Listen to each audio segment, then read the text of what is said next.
Good morning. Welcome in RNQNS classes. Chapter number 13 Economy.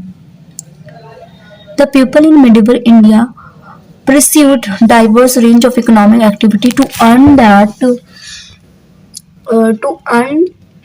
their basic livelihood. The sphere of their works varied from agriculture to assistant production, trade and commerce, and associated commercial and financial services.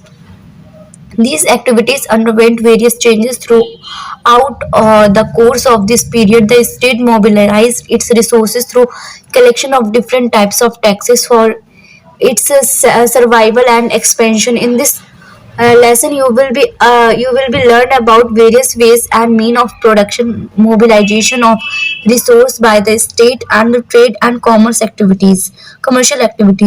In the section of on agriculture production, we will discuss extent of cultivation, crop pattern, and means of method of irrigation under the taxation system, land revenue administration, rule of landed intermediary in the revenue administration, and burden on peasantry will be analyzed in the section on non-agriculture production. You will be learn about a wide variety of medieval. You will also learn various aspects uh, of medieval Indian trade and commerce like commercial classes such as safars, merchant, brokers, etc., and commercial practices such as bills of exchange, hundi, brokerage, insurance, etc. Objectives. Objectives. After studying this lesson, you will be able to know the extent of cultivation, main crop, grow, means, and method of irrigation in India. Analyze revenue system of medieval India. Discuss the production of various articles of craft. Appreciate how non-agricultural production was organized. Describe inland and foreign trade. Know the main commercial practices and personal trade, and describe the currency system of this period. Agricultural production. Agricultural production constituted the bulk of production during medieval period. The income from agriculture was the main source of state revenue. Extent of cultivation. Extent of cultivation may be understood in terms of actual area under plough in relation the total available cultivated land. It is to be noted that there was a favorable ratio of land to availability of land in surplus than the actual land cultivated by peasant. In such a situation, an increase in production was sought through expansion of agriculture, bringing newer area under cultivation. We are informed, for instance, by contemporary sources that large tracts of land in even such fertile region as the Ganga Yamuna were covered by forest and grassland during the Sultan period. Land continued to exist in a favorable ratio to man during the Mughal period as well. The ruler of this era, therefore, harped on the policy of expansion of agriculture. Such area which were outlying area forests were cleared and agriculture based land were the Sultan to Mughal period. By the Mughal period, agriculture was practiced in almost all parts of the empire, yet land still existed in huge surplus than the actual equipment of the Mughal agriculture population. The extent of cultivation significantly increased during the reign of Aurangzeb in comparison to the Akbar reign. The expansion of cultivation in Bihar, Awadh, and parts of Bengal is ascribed is clearation of forest versus in Punjab and Sindh to the spread of canal network. Second is crop pattern. The medieval India peasant product a variety of food crops, cash crops, vegetables, and spices. They were familiar with various advanced technique of crop cultivation of their times, double cropping, three crop harvesting, crop rotation, use of manure, and range of devices for irrigation, etc. Food crop. The principal food crop produced were rice, wheat, barley, millet, jowar, bajra, and a variety of pulses such as gram, arhar, moong, mood, urad, khisari, etc. Cash crop. Sugarcane, cotton, indigo used to extract blue dye, opium, silk, etc. were some of the prominent cash crops of medieval India. Making of the wine and wine from sugarcane become widespread by the 14th century. During the Mughal period, sugarcane was the most widely grown cash crop, with Bengal producing the finest quality. During the Mughal period, Vaina near Agra and Sarkari near Ahmedabad produced the best quality indigo. Sericulture rearing of silk worms on mulberry plant, which was practiced on modest scale till the Sultan period became silk production. The Mughal provinces of Bihar and Malwa produced the finest quality of opium. Tobacco cultivation was introduced in India by the Portuguese during the 16th century, and it became widespread in the subsequent period. Surat and Bihar emerged as major tobacco producing centers. Similarly, from the 17th century, cultivation of coffee began on large scale. Fruits and vegetables. Fruit crop cultivation developed rapidly during the medieval period. Some of the Delhi Sultan actively promoted growing of fruit crops. French Shah Tughlaq, for instance, laid down 1200 orchards in the um, vicinity of Delhi. Mughal emperor and their nobles also planted a lavish orchards during the course of 16th and 17th century. A number of fruits were introduced in India through outside agency. The Portuguese, for instance, introduced pineapple, papaya, and cashew, nut, etc. Cherry was period. A wide range of vegetables were also produced by the medieval Indian peasant Abul Fazl in the Il Akhbari gives a list of vegetables which were in use at times. Potato, chilies, and tomato were introduced during the late medieval period. Spices: pepper, clove, uh, cardamom, turmeric, saffron, betel were some of the important spices produced by medieval India. Peasant by titles different kinds of spices to various regions in Asia and Europe. Means and method of irrigation.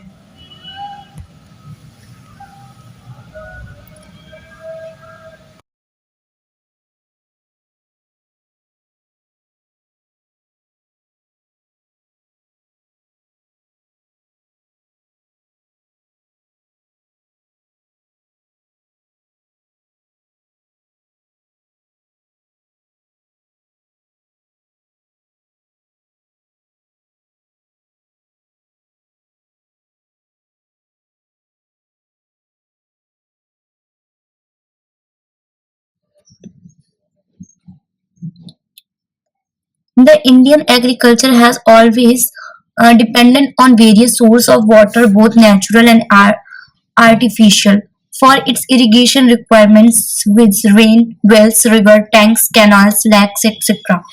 Dams, lakes, and water reservoirs were some of the important means of irrigation in South India. The state, local chiefs, and temples managements constructed a number of dams over river for this purpose. The Magad Lake, for instance, was built by the Vijayanagar rulers of the Tungabhadra River to meet the irrigation need to adjoining territories. Lakes and water reservoirs such as the Devar Uday Sagar, Rajasmand, and Jaisamand, all in Mewar, Balwan, Marwar, and Mansab Sagar, Amber, etc., served as important source of irrigation in medieval Rajasthan. Wells is a common source of irrigation but uniformly spread in different parts of the country. A number of artificial devices were used to lift water from wells. Pulleys were employed over wheels for this purpose, and other devices work on the lever princess in the method for fork of the upright beam was kept in swinging position with its one end tied with a long rope and other carried in a weight heavier than a filled bucket. The Persian wheel, which began to be used in India from the Sultan period, however, was the most advanced water lifting devices of this period. In this method, a garland of pots was attached to the rim of beam. A great mechanism was uh, also attached to it, and with the help of animal power, this wheel was made to rotate. The Delhi Sultan in particular promoted canal irrigation. Ghiyasuddin Tughlaq AD 1322-1325 built a number of canals for this purpose. However, French Shah Tughlaq laid the largest network of canal. Four such canals are frequently mentioned in contemporary sources. These were from Sultan Ghazar opinion from the Nandavi and Sumur hills to Arshani from Gahar reaching up to the village to Hiranshi Kera and excavated from Yamuna and extended up to Firozabad. The tradition of Delhi Sultan to construct canals were continued by the Mughal Emperor as well. The Nayar Fez was instant built during Shahjahan.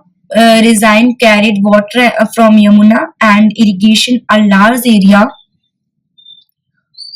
Land revenue assessment and magnitude of the land revenue demand.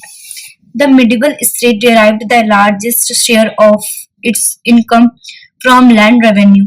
And elaborate mechanism of land revenue administration gradually developed due to the efforts of medieval rulers like Alauddin Khilji, Sher Shah Suri, and Akbar. In its developed from the land revenue administration involved the formulated policies. These were actual measurement of cultivatable land of the purpose of assessment of land revenue. Second is classification of land and basis of fertility of soil. Third is fixation of rate, the land revenue demand, establishment of elaborate mechanism for its collection, and fifth is working out modality for assessment and collection of land revenue in cash. During the medieval period, different method of revenue assessment and collection were used. The most simple and basic method was crop sharing or batai.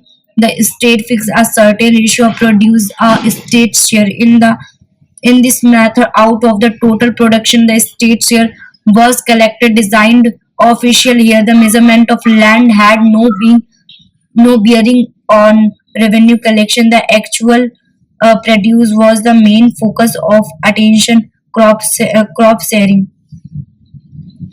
uh, Three types of crop sharing was in practice. These were first division of crop, uh, threshing floor after the gain was obtained. Second was khel batai, division of field when the heaps without separating gain. The share of the state was decided in this form. In the second method known as Concord, the measurement was important. In method, land was first measured after measurement. The productivity of land was the method of assessment for estimating the productivity. sample cutting from the three types of land, good building and bad lands was taken and average yield was obtained. The state demand was fixed at 1 upon 3 third of the average yield.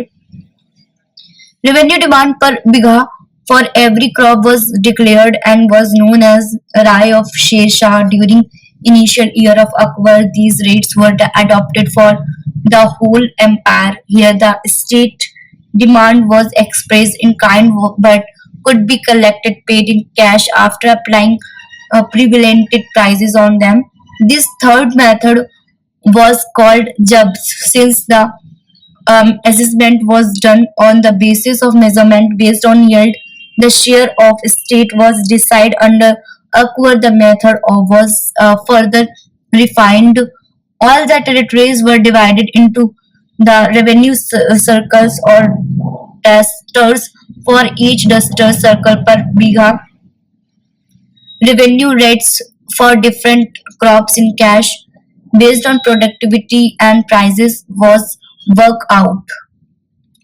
The problem of compiling fresh rate year for different locatories was overcome through adoption of Il-Itisha for a 10 years revenue rates according to this the average of the rates of last 10 years was taken as cash revenue rates of a particular crop. However, these were changed at irregular intervals and not adopted every year.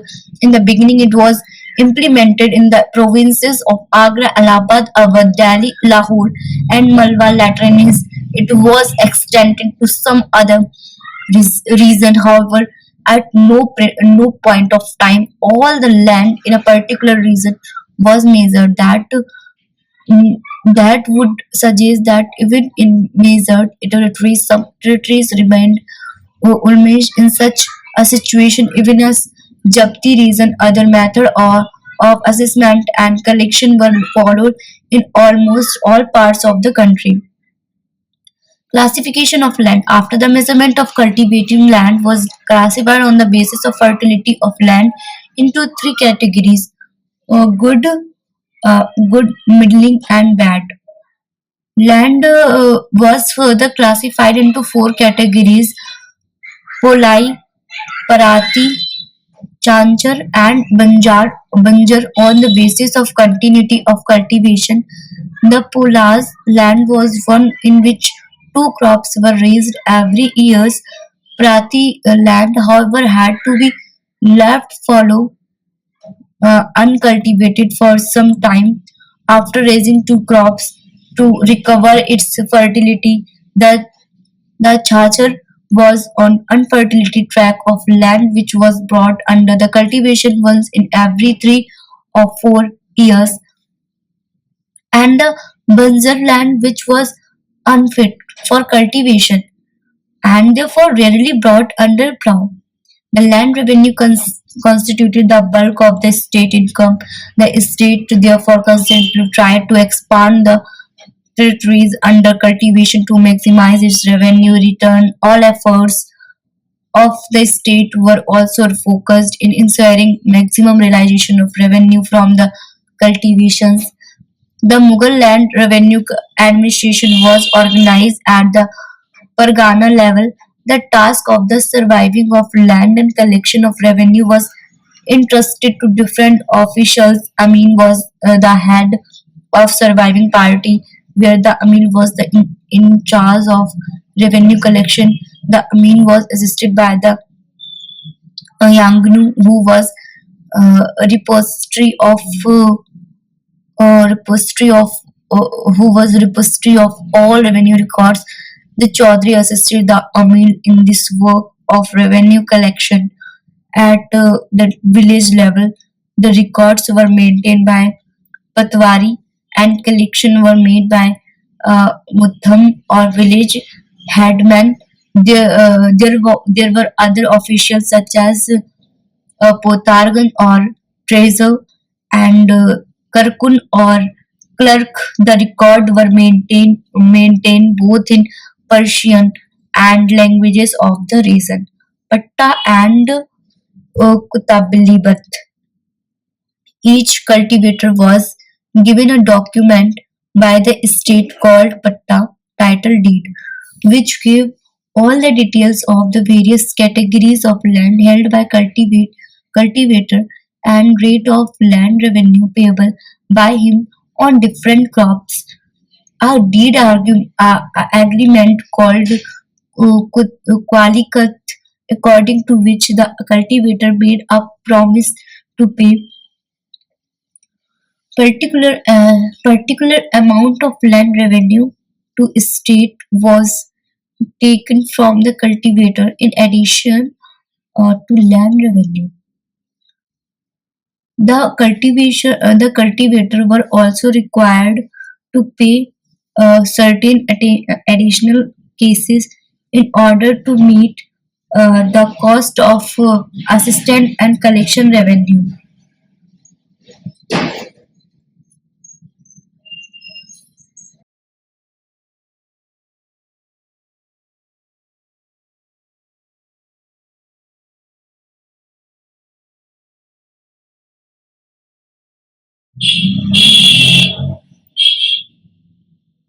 Role of landed in- intermediaries in revenue collection.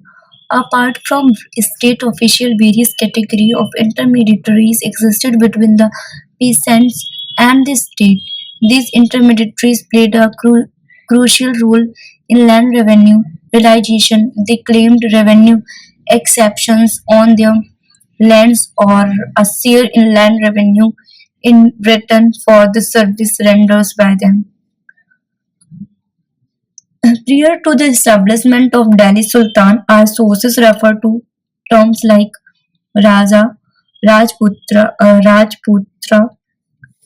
Ranaka, Mahasamantra, etc.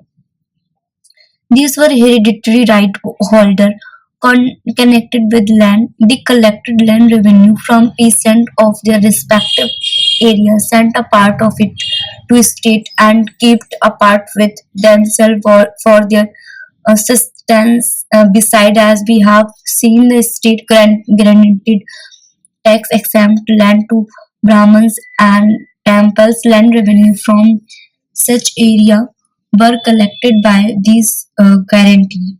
During the Sultan period, landed intermediaries continue to play an important role in revenue collection. Small landholders, muktabs, village headmen, and a group of intermediaries such as Rai Rana, Rawats, etc., enjoyed superior rights over land as compared to an average peasant. Alauddin Khilji tried to curtail the power and share of these groups. Later Delhi Sultan like Ghiyasuddin and Firoz Shah Tughlaq gave certain concession to them. During the Mughal period raised Ranas, Rawats and other such intermediaries are referred as Jamindar. They were the people who had a hereditary right over the produce of the land. The Jamindar claimed a direct share in the peasant produce. Their slaves varied from 10% to 25% in different parts of the country. These claims coexisted in subordinate capacity with the land revenue demand of the state. Jamindar also period in modified from became Jagir under the Mughals. Its holder Jagir were paid through revenue assessment. We have already discussed them in chapter 12. The Muqaddam in North India and Patras in Deccan village acted as village headmen who were responsible for collection of revenue and maintain of law and order in the village. For their services they were granted revenue for a free village land. The Patwari in North India and Kulkarni in Deccan, who served as village accounts, were also paid similarly. Burden on A peasantry. Peasants form the overwhelming majority of the population in medieval India. It was, however, not a homogeneous group. One end of the spectrum was represented by rich peasant Quds and Mukamans during Delhi Sultan and during the Mughal period, having large holding and cultivating their lands with the help of hired labor, and the other end was represented by small peasant and villages menials known in various parts of India as Valara Riza, Riai Paltis, Kunbis, Pahika, Ast, Upari, etc. Bulk of the peasantry was known by generic term Ravat. Overall, the peasant had to pay large part of their producer as land revenue. Beside a large number of landholders, intermediaries approved a share to surplus of produce. Apart from its medieval India, peasants also had to deal with frequent natural calamities like flood, famine, epidemics, etc. An average peasant always found himself subsequent on margin owing to a regressive nature of land tax, the extensive burden of interaction on loan taken, frequent famine, disease, and epidemic, the peasant hardship and resentment occasionally cultivated in protest and revolt during the Sultan period. Muhammad bin Tughlaq efforts to enhance the revenue rates in the Doab resign lead to very serious Aryan upsurging in the resign, large scale upsurging of the Jats, Sikh, Maratha, um, and Satankas took place during the reign of Emperor Aurangzeb. Agrarian discontentment was one of the factors behind these rebellious acts. Art, artisanal, non-agricultural products production through agriculture formed the occupation of the bulk of the people. Of variety of craft also existed on a significant scale in rural as well as urban area of the country. These crafts include textile, pottery making, dyeing, sugar making, metal work, paper making, wood work, and armure manufacturing, ship building, chemical works, etc. Prominent craft. The textile production was one of the most widely practiced craft of medieval India. The Indian weavers produced four major types of fabric: cotton, silk, woolen, and mixed chorus cotton. Bengal, Lahore, Agra, Awadh, Patna, Fatehpur Sikri, and Gujarat were major shawl and carpet making center. Apart from manufacturing, Bengal and Gujarat were renowned for the export of textile goods. The arts of dyeing by bleaching developed as a separate and specialized craft during this period. Bhaj, Ahmedabad, Surat, Patna, Sonargaon, Dhaka, Machilipatnam, etc. were major dyeing or bleaching center. Sugar was manufactured all over the country. Sugar in its various good part and fine grained sugar, etc. were produced in Bengal, Odisha, Ahmedabad, Lahore, Multan, and many other places. Mineral extraction was another major industry. Salt per ulma, mica, etc. were produced on large scale. The Shambhar Lake in Rajasthan, the Punjab rock salt mines, and sea water were some major sources of salt production.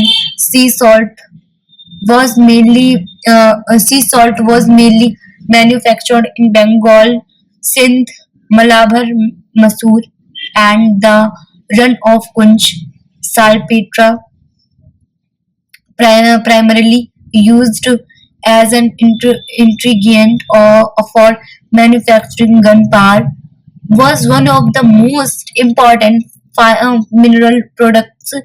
Initially, it was extracted at Ahmedabad, Baroda, Patna, etc. However, by the second half of the 17th century, Patna became one of the most important centers for processing this mineral. Among metals, India was deficient in gold and silver mines. These metals, therefore, were mostly imported. Diamond mining was carried out most notability at Golconda. Some other center of diamond production were Birgaha, Bherar, Panna, Madhya Pradesh, Kokhra, Kotangpura, etc. Ketri, Rajasthan was the main center for Agra, Bihar, Gujarat, Delhi, Kashmir, Chantongpur, and adjoining region of Odisha.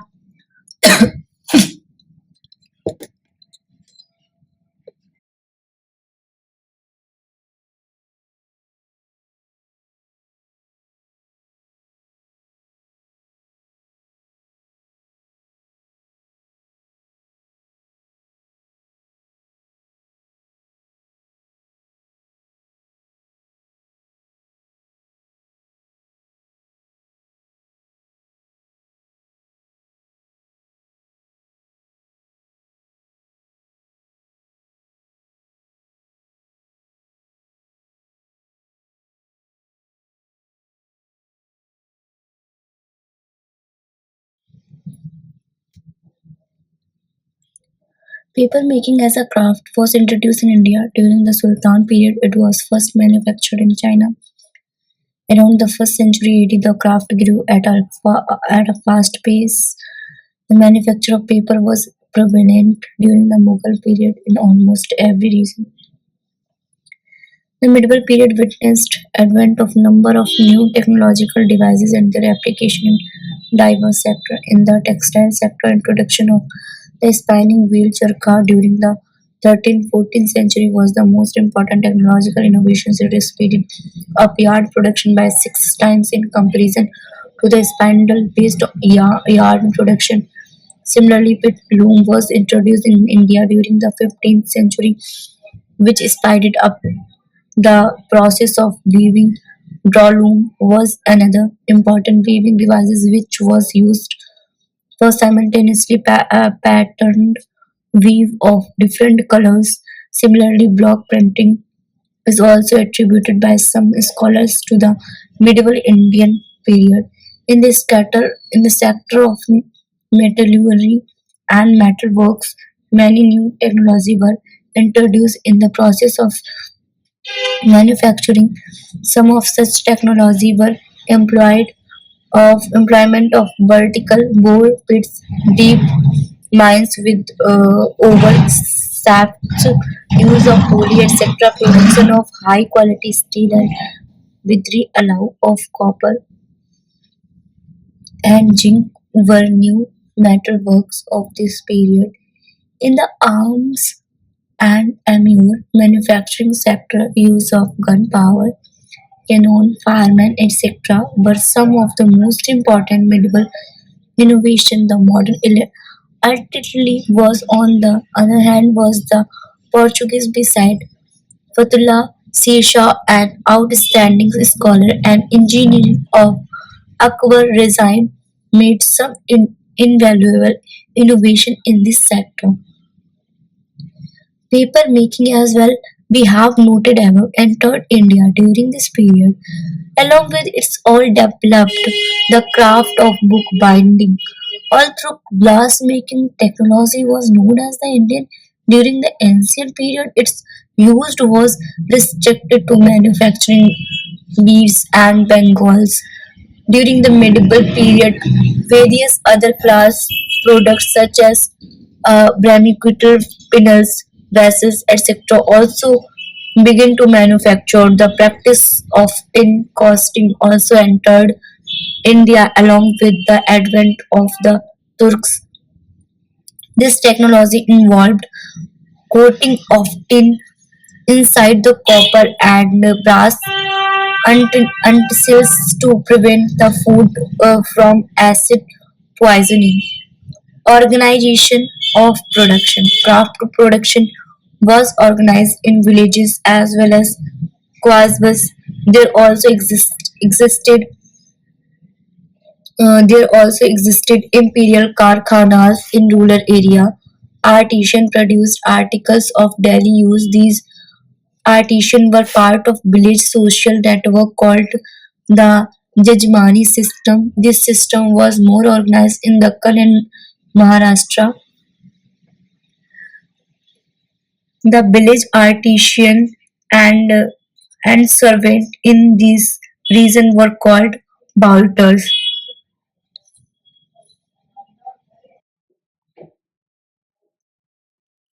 Town-based individual artisans formed the nucleus of such commodities which were produced for market. Almost every craft had a specialist artisan who produced articles for the market. At this level of organization of craft production, the individual artisan himself procured necessary raw material and tools, manufactured commodities, and sold those in the market. This mode of artisanal production, however, suffered from a major weakness since the production was organized individual basis and artisan lacked big resources to invest in the production process. Naturally, the size of final production remained small. A revised form of production called the Dhadni system gradually developed to address this problem in this system. An artisan was provided with necessary raw material and advanced uh, monies by such merchant who traded in those communities after the expiry of stipulated time. The merchant collected finished goods and sold them in the market. Royal Workshop Karkhana was another unit of craft production. These karkhanas were part of the royal establishment. These unit of produced commodity for the consumptions of the royal household and the court, generally expensive and luxury items. One roof and were supervised by state official, a partly two distinct type of goods in a small quantity but of high artisan value. Second means in arms maturing units were standard oriented and technologically advanced. Large scale production took place. Trade and commerce. India had fairly developed external and internal trade during the medieval period. The internal trade developed along local, regional, and inter-regional levels. Trade relationship with regions like China, Arabia, Egypt of Central Asia, Afghanistan were maintained on land routes. It carried its overseas trade with the Persian Gulf, the South China Sea, the Mediterranean, and the Red Sea. The advent of European trading companies, the Portuguese, British, Dutch, and French intensified trading activities in the Indian subcontinent. The Asian maritime trade also increased during this period. This period also witnessed a proliferation of variety of new commercial activities such as money lending, brokerage, insurance, etc. We notice a large number of merchants, sarafs, brokers, etc. playing activity in commercial activities. Inland trade. By the Mughal period, inland trade had developed considerably. If every locality had regular markets in nearly towns, where people from surrounding area could sell and purchase things beside trade at the local level was the also constructed through period market known as hats on pens which were held on fixed days in a week. In these local market commodities like food, grain, salt, wooden and iron equipment, courses, cotton, textile, etc. were available. These local markets were linked to bigger commercial centers in that particular region. These centers served as market for product not only from their specific region but also from other regions Delhi, Agra, Lahore, Multan, Bizapur, Hyderabad, Calicut, Cochin, Patna, etc. were some of such trading regions during the Mughal period. A brisk inter-regional trade was conducted in luxury commodity. Ziauddin Barani in his Tariq Firuzibad shows that Delhi during the Sultan period received distilled wine from Kol, Aligarh Muslim from Devgari, stripped cloth from Lakhuniyati and ordinary cloth from Awadh during the Mughal period. Bengal, with its important trading centers, Hooghly, Dikka, Murshidabad, Chittagong, Patna had well developed in inter-regional trade with all parts of India. Similarly, Surat and Ahmedabad in western India and Agra in North India were some of important centers with fairly developed inter-regional trade. Foreign trade. India had traditionally been maintained trade relations with other countries during the early medieval period. From the 10th century onwards, India carried trade with contemporary China, Arabia, and Egypt. India also had high stake in the sea trade between the Persia Gulf and the South China Sea. India imported silk, proclaimed from places such as Bahrain, Muscat, Aden, Persia, etc. The Indian export include aromatic and spice, cotton, cloth, ivory, and precious and semi-precious stones, etc. During the Sultan period, India had trade relations with Central Asia, Afghans, the Persian Gulf, and Red Sea. India mainly exported food grains, textiles, slabs, indigo, precious stones, etc. Whereas imported precious metals like gold and silver, horses, broadcloth, and silk stuff, etc. India during the Mughal period witnessed further intensification of her foreign trade owing to the advent of European trading companies and their direct participation in the Euro-Asian and intra-Asian trade. India had trade relations with Central Asia, Persia, and Europe. Her major export included textile, salt, pepper, sugar, opium, and spices. In comparison to her import were limited to a few select commodity. Silk River uh, proclaimed good quality wine, carpets, perfume, glass, watches, silver, utensils, horses, etc. The the mercantile community. Throughout the course of medieval period in India, the mercantile community played an important role in the contemporary economy and society. During the Sultan period, Karwanis or Nakas were merchants who specialized in carrying grains from rural area. The Persian terms caravans meant those who moved together in large number. These people came to be called Banjaras in the later century. We also get reference of Multani merchant who specified in long distance trade. They were mostly Hindu merchants. We hear of number of merchant classes during the Mughal period. Banjara have innumerable references in the contemporary literature as a trading group who carried on trade between villages and towns. They generally moved with their families and household in group.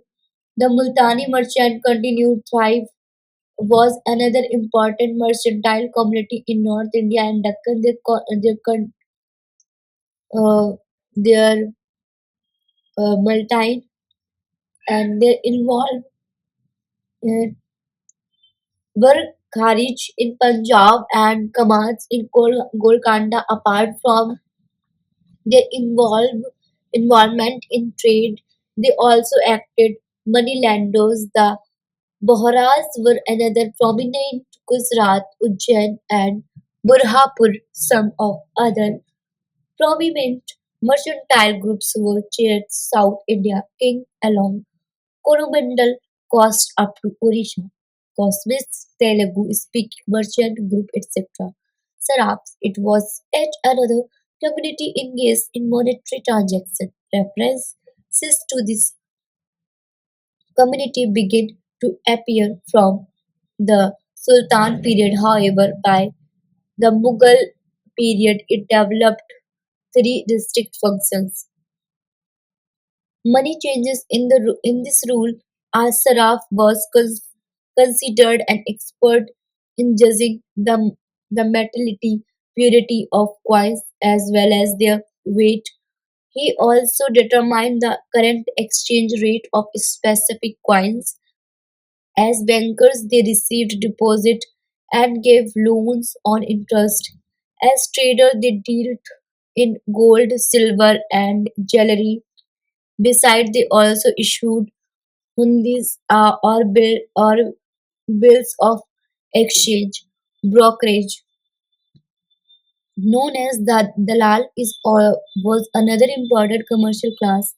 It emerged during the Sultan period. However, brokerage became a wider space uh, compounds commercial activities and transactions. The foreign merchant who were unacquainted with the center of production, a pattern of marketing and languages mainly dependent upon brokerage for their trading. These brokerages worked in various capacities.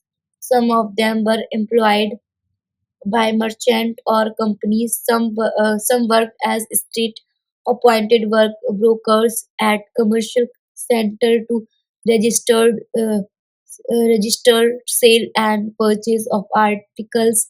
Broker fee was not strictly fixed.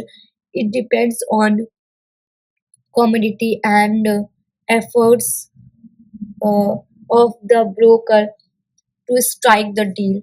Commercial practice, along with the development of trade and commercial classes, some new commercial practices also developed during the medieval period. Hugli or bills of exchange was medieval commercial practice. A hugli was essentially a paper document promising payments of money after a fixed period of time at a certain place. This practice started because of the problem involved in carrying large amounts of cash from one place to another. The Safaras, who played the key role in Hooghly transactions, generally had number of establishments across various towns and cities. They issued Hooghlies to merchants after accepting the cash to be transferred. The Hooghlies indicated the amount, period, the place of encashment. The person carried Hooghlies to their destinations, presented it to agent of issuing safaras, and in cash the value indicated. Apart from merchant, state officials and other novels also used to transforming money. The Hooghly system established a commission for every Hooghly they issued. The currency system. The silver and copper coins were mainly in circulation for cash transactions under Sultan the Pure Silver. The tanka was with fluctuating proportion of silver was the main coinage. The jital and dung were copper coins. The value of coinage fluctuated with the change in the prices of metal. Under Sher Shah, for the first time, the purity of metals in coinage of gold, silver, and copper was established. The rupiah of silver came to be used as the basic coin for transaction. It was of 178 grains. The same continued under Akbar with minor fluctuation under his successor. The copper dam of Mughals was 323 grains. The value of silver rupee to copper dam fluctuated as per availability of scarcity of silver during Akbar period. Silver was equal to 40 copper dams. The gold or Hasfri and had a weight of 169 grains. The coins were minuted at the royal minutes spread in all ports of the kingdom during Akbar period. Gold coins were issued from 4 mints, silver coins from 14, and copper coins from 42 mints. The number of rupee mints increased to 40 by Aurangzeb's time. What you have learned. Let's briefly recapitulate the main points of this lesson. Agriculture formed the occupation of the bulk of the people, and increased agricultural production was sought through expansion of agriculture in newer area. A part of state policy, the peasant produced a large variety of food crops, cash crops, fruits, vegetables, and spices. They practiced advanced agriculture techniques such as corporation, double cropping, three crop harvesting, fruit crafting, etc. Various type of artificial water lifting devices were also used for this purpose. The state derived the largest part of its income from land revenue. The land revenue administration was streamlined and elaborating developed as a result of some of the pioneering efforts made in this field by rulers like Alauddin Khilji, Sher Shah Suri, and Akbar. A powerful group of revenue intermediaries existed in between the estate and the peasantry. They enjoyed some hereditary or state granted rights either as religion grants or grants in lieu of their services over appropriation of land revenue from the designed area. These intermediaries exist as I existed the estate in the process of land revenue collection. The medieval India peasantry was a hard pressed lot. The repressive nature of land tax, demand of share in revenue by intermediaries, frequent natural calamities renders the life of every peasant dismal and deplorable. Peasant revolt, therefore, were not all through unknown during this period. Textile mining and military shipbuilding, construction work, arms, and the amur manufacturing but some prominent crafts practiced during the period. Craft production was organized at various level of village, towns, and the state-owned artisanal workshops. Royal karkhanas produced commodity for the consumption of the ruling elites. In the field of commerce, India had trade links with contemporary Central Asia, China, Southeast Asia, and Europe, etc. European trading company, the Portuguese, English, Dutch, and French, and their participation in the Indian intra-Asian and Euro-Asian trade influenced Indian commerce. Expansion of trade and commerce, along with new commercial practices like brokerage, hundi, bills of exchange, and Bima insurance, helped commercial activities. Thank you, everyone.